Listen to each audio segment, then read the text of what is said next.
কখনো কি তুমি শোনো ভোরবেলার প্রথম হাওয়ায় একটা কাঁপা কাঁপা কণ্ঠস্বর মিশে থাকে?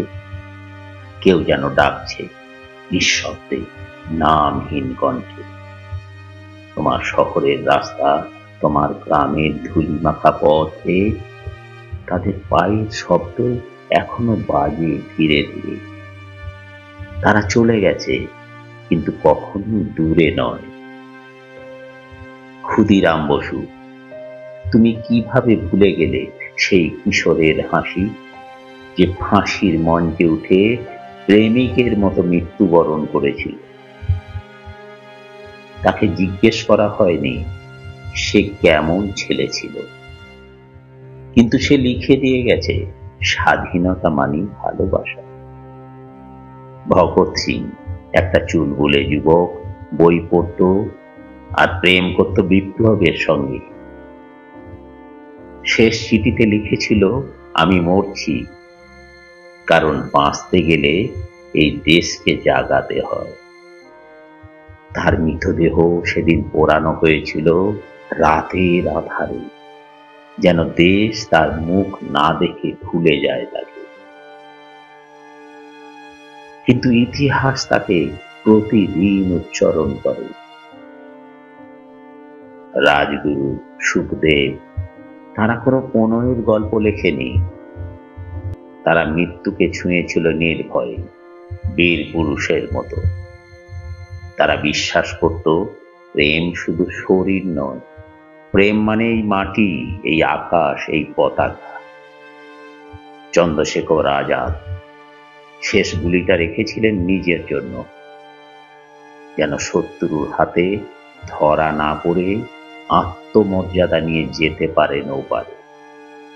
তিনি মরে গেছেন, তবে তার দৃষ্টি আজও জেগে থাকে যুবকের চোখে চোখে। আশফাকুল্লাহ খান মুসলিম ছিলেন তিনি, কিন্তু ভগৎ সিং ছিল তার ভাই। ধর্ম যেখানে শেষ, সেখানে শুরু হয় দেশ। তার ফাঁসির রশিতে একটু ঘৃণা ছিল না, ছিল শুধু নিঃশব্দ ভালোবাসা। রামপ্রসাদ বিসমিল, মাওলানা আজাদ, আব্দুল হাফিজ, মাওলানা শরফুদ্দিন, তারা সবই এক সুরে বলেছিলেন, আমরা একসঙ্গে মরব, যাতে ভারত একসঙ্গে বাঁচে। তিতুমির একজন কৃষক, যিনি বাঁশ দিয়ে বানিয়েছিলেন দুর্গ আর বুক দিয়ে ঠেকিয়েছিলেন সাম্রাজ্যের কামান। বীর সাভারকর কাঁটায় কাঁটায় লিখে গেছেন স্বাধীনতার রূপকথা। তার অন্ধকার শেল, তার রক্তমাখা কলম, আমরা তার কালি মুছে ফেলেছি, কিন্তু ইতিহাস ভুলে না। ম্যাকটু ডানলপ, মাইকেল ও ডায়ার, দীনবন্ধু আন্ড্রুজ, আশ্চর্যভাবে কেউ কেউ ইংরেজ হয়েও ভারতবাসীর পক্ষে। কারণ স্বাধীনতা কোনো জাতের নয়, এক অনুভব, এক অন্তর্লীন আকাঙ্ক্ষা। মাতঙ্গিনী হাজরা, উদয়চাঁদ দত্ত, ভূপেন্দ্রনাথ দত্ত, নারীরা কাঁধে নিয়েছিলেন পতাকা। না শুধু শোভা নয়, তারা গুলি খেয়েছিলেন শুধু এইটুকুর জন্য যে এই পতাকা আমার ছেলের থেকেও আপন। নেতাজি সুভাষচন্দ্র বসু, তিনি দেশ ছেড়েছিলেন, কিন্তু দেশ তাকে কখনো ছাড়েনি। জাপানে, বার্লিনে, রেঙ্গুনে একটা স্বপ্নের ভিত গেঁথে গিয়েছিলেন, যা আজও নড়েনি, শুধু বিস্মিত হয়েছে। তিনি ফিরে আসেননি, কিন্তু কেউ জানে না কোথায় তার সমাধি। তবে প্রতিটি পতাকার ভাঁজে, প্রতিটি ছেলে মেয়ের দৃষ্টিতে নেতাজি রয়েছেন একটা অপূর্ণ ভালোবাসার মতো। সর্দার প্যাটেল, লালা লাজপত রায়, দাদাভাই নওরোজি, চিত্তরঞ্জন দাস, জওহরলাল নেহরু, বাবা সাহেব আম্বেদকর, তারা শুধু রাজনীতি করেননি, তারা স্বপ্ন দেখেছিলেন এমন একটি ভোরে যেখানে কেউ বিভাজিত হবে না নামের, জাতের বা বিশ্বাসের কারণে।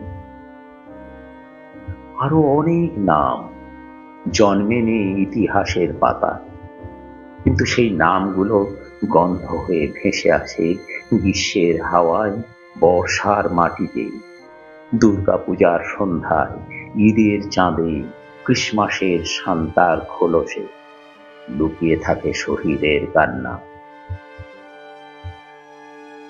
তারা বেঁচে নেই, কিন্তু তারা ধ্বংস হননি, কারণ তাদের রক্তে তৈরি এই স্বাধীনতা।